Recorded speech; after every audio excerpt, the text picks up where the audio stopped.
Hello everyone, let's see how to repair sandals that are not worn out or sandals that are not turned.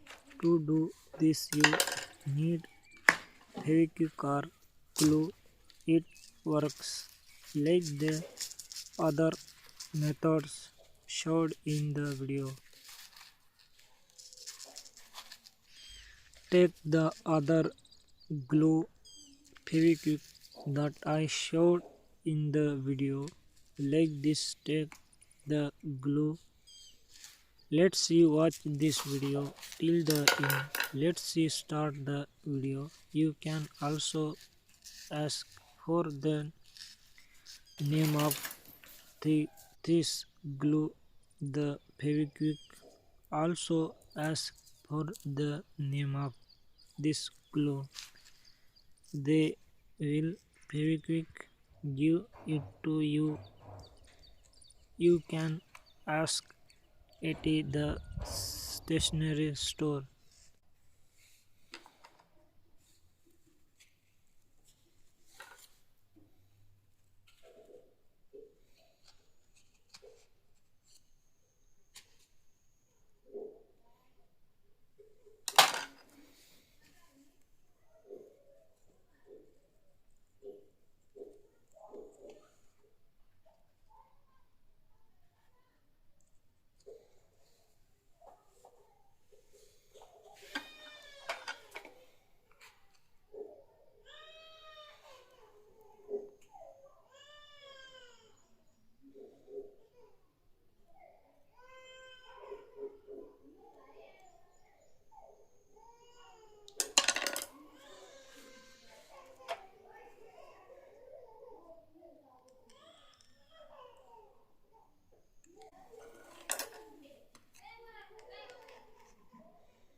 Look how the show has become stronger.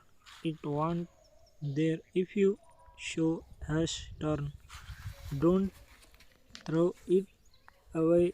Do as I show in the video.